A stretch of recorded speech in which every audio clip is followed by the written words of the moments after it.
ذریعہ معاش کیا تھا؟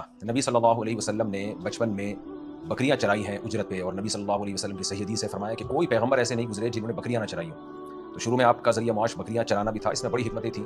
علماء نے لکھا ہے کہ جو بکری والے لوگ ہیں ان میں تواضع ہوتی ہے، برداشت بہت زیادہ ہوتی ہے۔ بکری ایک کمزور جانور ہے جو پریشان بہت کرتا ہے، ایسا جانور ہے، اور آپ اس کو سزا نہیں دے سکتے کیونکہ کمزور ہے۔ تو موسیٰ علیہ السلام نے بھی بکریاں چرائیں۔ مرزا غلام احمد قادیانی کے جھوٹے ہونے کی ایک بہت بڑی دلیل یہ بھی ہے کہ اس نے بکریاں نہیں چرائیں، کیونکہ حدیث میں آتا ہے کہ کوئی پیغمبر ایسے نہیں جنہوں نے بکریاں نہ چرائیں۔ پھر آپ صلی اللہ علیہ وسلم کا اس کے بعد ذریعہ معاش تھا تجارت، مزاربت پہ۔ آپ سیدہ خدیجہ سے بھی آپ کا نکاح اسی بیس پہ ہوا۔ تو 40 سال کی عمر کے بعد جب آپ کو نبوت ملی ہے تو پھر اللہ تعالیٰ نے آپ کے ذمے جو کام لگایا دعوت اور تبلیغ کا، اور آپ کو حکم ہوا کہ اب آپ نے دعوت اور تبلیغ کے کام میں جٹ جانا ہے، اور رزق کی اب آپ نے فکر نہیں کرنی، نحن نرزقک، ہم آپ کو رزق دیں گے۔ تو آپ صلی اللہ علیہ وسلم نے اس کے بعد پھر کوئی کاروبار یا کوئی اس طرح کا کام نہیں کیا، بلکہ اللہ پہ توکل کیا، اور یہ نبی کی خاصیت تھی، کسی اور کے لیے ایسا توکل جائز نہیں ہے۔ تو آپ صلی اللہ علیہ وسلم کو کبھی کوئی ہدیہ بھیج دیتا تو وہ نوش فرما لیتے، وہ استعمال کر لیتے، اپنے گھر والوں کو دے دیتے۔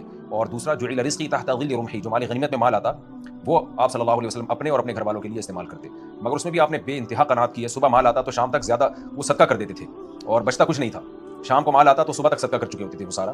تو آپ کی زندگی فقر و فاقہ میں گزری ہے۔ تو یہ نبی کی خاصیت تھی۔ امت کو یہ حکم نہیں ہے، امت کو حکم یہ ہے کہ رزق حلال یعنی عبادت ہے، یعنی آپ کو کمانا پڑے گا۔ اور میرے اور آپ کے لیے ایسا توکل جائز نہیں ہے کہ ہم ہاتھ پہ ہاتھ رکھ کے بیٹھ جائیں اور ہم کہیں کہ بھئی بس خود بخود رزق جو ہے وہ دروازہ توڑ کے آ جائے گا، ایسا نہیں ہے۔ جیسے یعنی علماء نے یہ مسئلہ اجماعی ہے کہ آپ پر رزق کا کمانا فرض ہے، لیکن نبی کی خاصیت تھی کیونکہ آپ کو دعوت و تبلیغ کے لیے وقف کیا گیا تھا۔ آج بھی کچھ علماء ایسے ہیں جن میں بہت زیادہ توکل ہوتا ہے، وہ اپنے آپ کو دین کی خدمت کے لیے وقف کر دیتے ہیں، تو پھر اللہ ان کو بھی غیب سے روزی دیتا ہے۔ ان کے گھر میں فاقے بھی آتے ہیں، وہ کسی سے ظاہر نہیں کرتے، لیکن ایسے لوگ بہت تھوڑے ہیں۔